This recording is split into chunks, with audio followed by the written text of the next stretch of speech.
The hotel room's dim lighting gave only the barest outline of her, but that's all I needed. She was beautiful, too beautiful for the light's negligence to hide. Her straight figure, the sharper features of her face, the low lamp behind her let me know that her dress was her favorite color, green. She opened her arms and begged me to come closer. "Come," she said, so sweetly. "Come here." "I've missed you," I said, taking my first steps forward. "Are you real?" "Come closer," she said. "Come to me." My doubts were forgotten. Her voice was so soothing, her arms so open. There was nothing I could do but rush into them. My arms wrapped around her with a ferocity I hardly knew I was capable of, and into her shoulder I openly wept. "I missed you so much," I was barely able to get out. "Every moment of every day, I have missed you." "I've missed you too. Stay with me." I nodded without questioning. "I'll stay." "Good," she said, as I ran my hand through her hair, holding her face close to mine, tears streaking down my cheeks. I couldn't believe it was her. I couldn't believe I was seeing her again. "Never leave me," she said.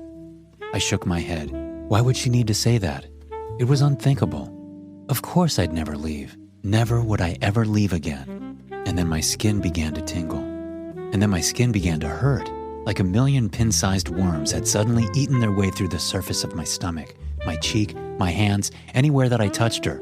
But I didn't stop my embrace. I couldn't bring myself to let go. My knees went out. My arms felt weak. My jaw began to slump. I couldn't keep my form, my shape.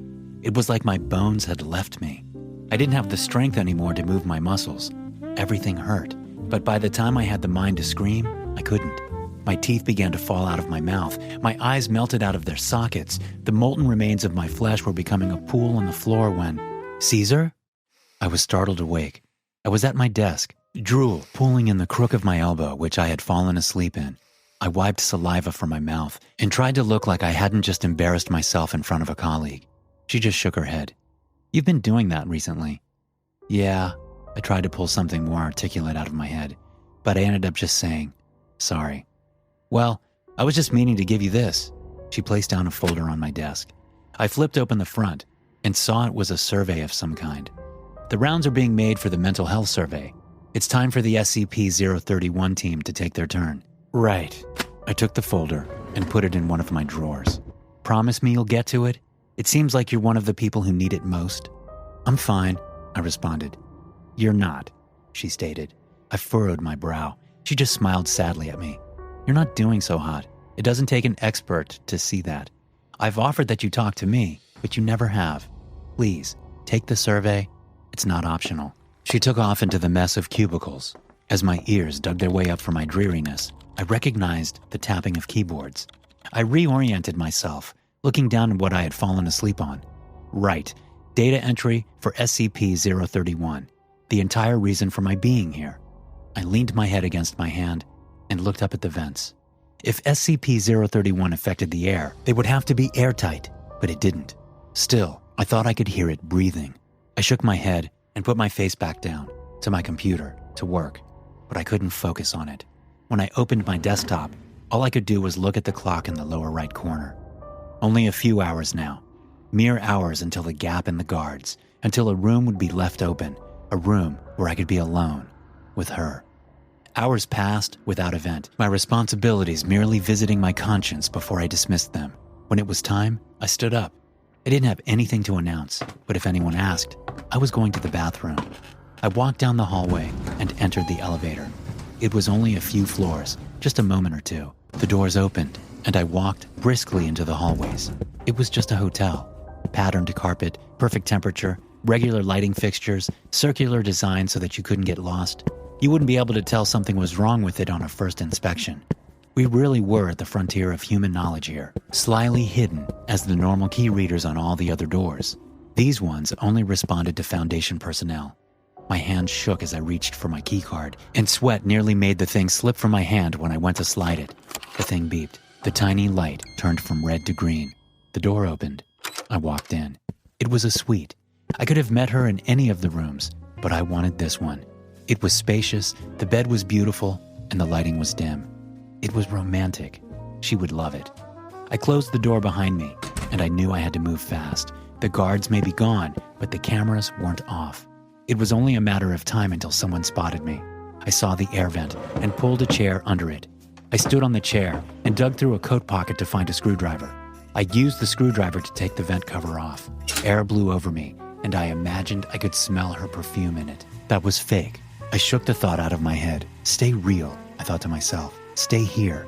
I didn't know if it would work. I wasn't exactly sure, but I bit down on the very tip of my pointer finger and tore a bit of skin off. With the little blood that came from the prick, I smeared a spot onto the inside of the vent. With that, I was done. I got off the chair, put it back, and waited. It was so nerve-wracking. I could barely stand just sitting there on the bed and looking at the vent. My hands rubbed together. My foot tapped the ground. My eyes glanced suspiciously at the security camera. No alarms yet, but she wasn't here either. I chewed at the inside of my cheek until I heard noises, something coming from the vent. I stood immediately. I was so preoccupied with whether she would come or not that I forgot to make myself presentable if she did. I ran fingers through my hair to try and smooth it. I tucked my shirt into my pants, and I discarded my coat so I would look dressed for the occasion in my button-down and black pants. Then it was here. The vent spilled pink and white tendrils, which terminated into pods, like head-sized wiffle balls, where the insides were white and wet. They sprayed a humid aroma, like that of freshly caught fish, mixed with a slightly sweet air of stevia. They were flailing, looking like a blind octopus trying to swipe for nearby food, before seeming to find a better purpose. They soon put all of their pods together, and the things unfolded before my eyes. The exterior undid itself, and the white poured out and melded together, until all of the pods shifted to form one solid shape, which then filled with color and texture, until it was all her. A human. My wife. She opened her eyes, caught my gaze, and smiled. A lump formed in my throat, so that when I tried to make some kind of connection, the only thing that came out was a squeak, but she didn't mind. She opened her arms wide and motioned me in for an embrace. "Here," she said with the same hitch to her voice that she'd had since the disease had spread to her throat. "Come here."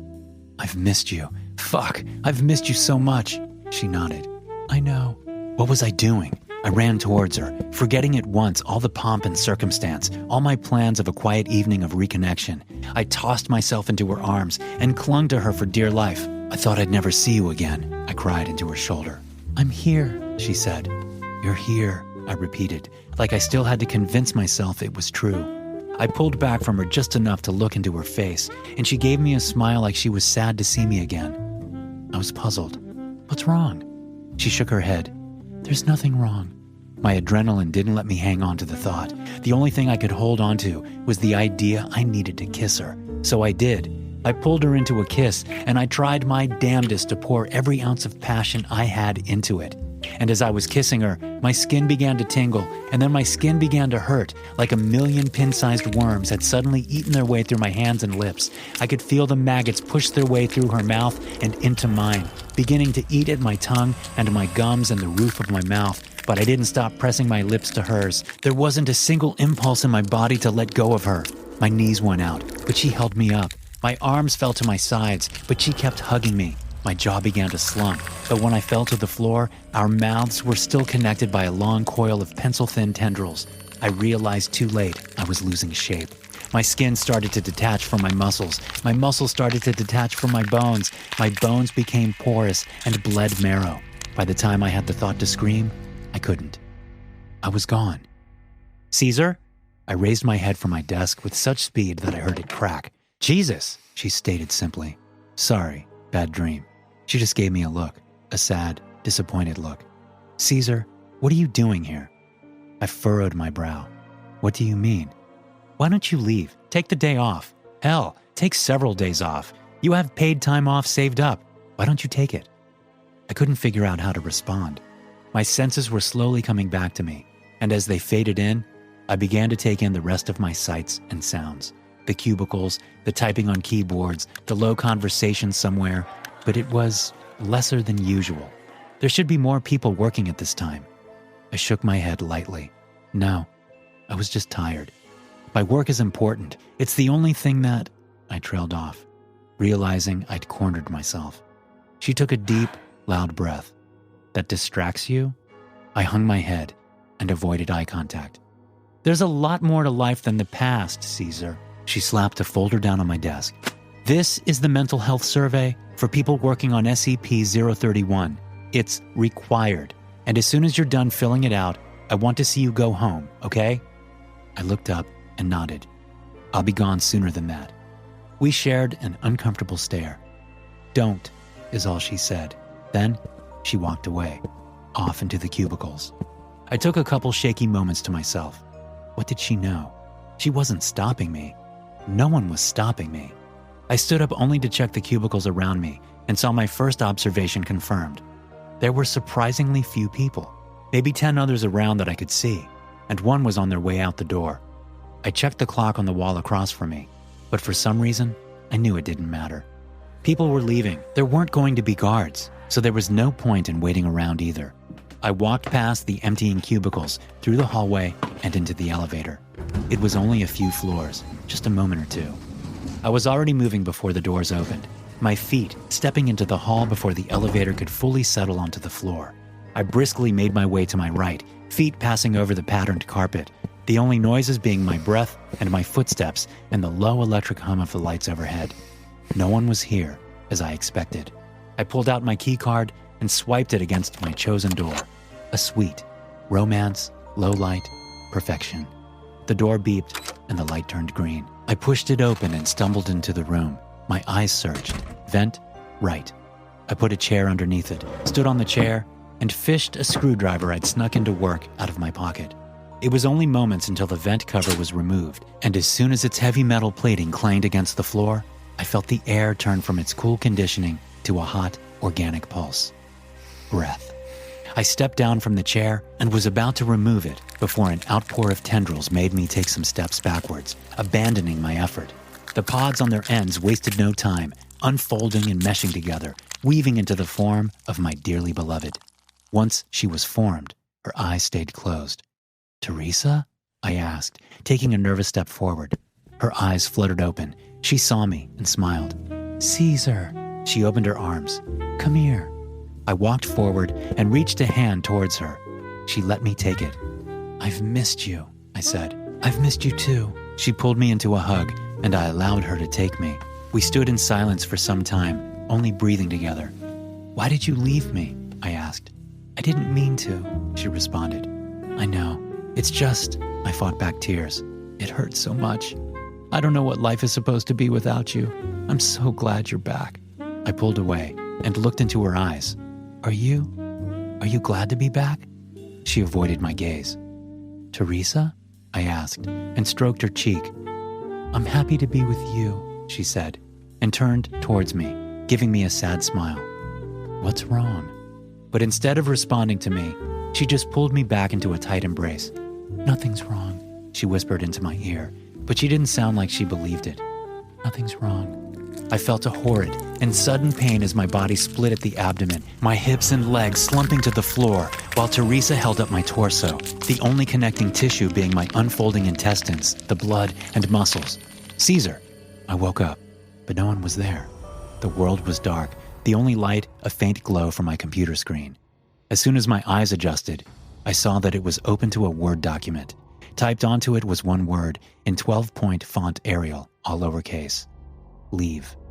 I fumbled for my phone so that I could have a flashlight, and as I did so, my hand brushed against a folder on my desk. I held it up to the light of the computer screen and saw its words.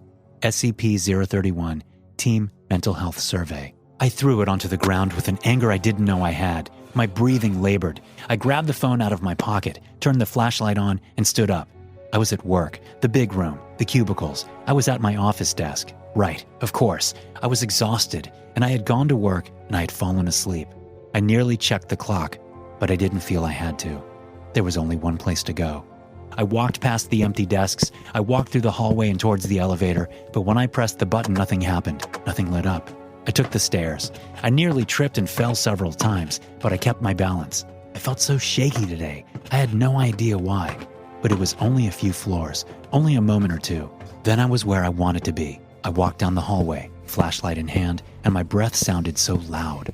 I made it to the suite I wanted, key card at the ready in my hand, but the door was already open. A light was on inside. I pushed through, and she was there. Teresa, sitting on the bed, looking as beautiful as the day we met. I was frozen in place. She didn't seem to look at me. Teresa, is that you? She said nothing. I stepped into the room. Are you all right? I haven't seen you in so long. I lost my words and merely moved forward, closing the door behind me. I can leave if you want to be alone, I offered. No, she finally spoke. It's all right. Come here. I walked forward, step after step, removing my jacket and placing it on a chair I passed by before sitting at her side on the bed. She didn't move to touch me or even to look at me. What's wrong? I cried. She shook her head. Caesar, she sounded so meek. Nothing could be wrong with you here. She finally looked up and smiled, but it was sad. It wasn't what I wanted. She wasn't letting me in. Still, she opened her arms and I gently pulled her into a hug. I've missed you so much, I said. I know. We only held that position, sitting on the bed, embracing one another. Our breaths were the only sounds. At some point, she started crying. I rubbed her back, trying to soothe her. She wouldn't tell me what was wrong, so I didn't ask. I only tried to be a comforting presence. Caesar, she choked out. Yes? I'm sorry, she said. Sorry for what? What could you possibly be sorry for? I searched for something more meaningful, but came up with nothing. This is perfect. I'm so sorry for coming back, is all she said. I kissed her, and she kissed me back. When we were done, I looked into her eyes. You coming back is all I ever wanted, I said. I meant it. It's the only thing worth living for. I saw the worms, the tendrils, the maggots coming out from under her eyes and the corner of her mouth, wriggling from behind her and towards me. She sniffled. Does it hurt? I didn't move an inch as the oily wires dug into the flesh of my face, slipping into my cheeks and under my collarbone, slowly consuming my left hand on her side. I only moved to smooth back her hair and kiss her on the forehead. Of course not, I said, before I could no longer speak. It could never hurt to love you. SCP-031 is an amorphous organism with a mass of over 7,500 kilograms that has infiltrated the ductwork and maintenance infrastructure of the building. Tendrils emerging from SCP-031's central mass have spread through the hotel's plumbing and ductwork to all 105 floors of the building. At its peak, over 75% of the hotel's 3,000 rooms were contaminated by SCP-031. Reclamation efforts have destroyed some of the initial infestation, but over 200 rooms remain affected by SCP-031. SCP-031 tendrils terminate in a pod-like structure consisting of an ovoid structure approximately 2 meters in length, with multiple cilia-like structures branching off of the main body. On some occasions, subjects in the presence of an SCP-031 sporocarp will instead perceive it as an individual the subject had a close emotional connection to in their past. The SCP-031 sporocarp will metamorphose into the shape of the person perceived and attempt to persuade the subject to remain with them for an extended period of time. The SCP-031 sporocarp will next attempt to make physical contact with the targeted individual with their cilia-like structures. Digestive juices will be injected into the subject's body, and their flesh will be consumed and incorporated into the SCP-031's body mass. In the meantime, a secondary flagellum will engulf the subject's cranium and brain, replacing the blood vessels with its own tendrils, which will maintain life support of the affected brain by some yet undiscovered means. The tendrils will decerebrate the subject and transport the subject's cranium back through the building's ductwork, where it is incorporated into the central mass. Footage taken through surveillance drones indicate that there are several thousand crania in the network of tendrils attached to SCP-031's central mass. By all indications, the brains contained within are still alive and may be conscious. Hey guys, thanks for listening. Be sure to subscribe to the podcast for more SCP stories like this one. You can also check out some more episodes from the SCP Experience podcast here. I'll see you in the next one.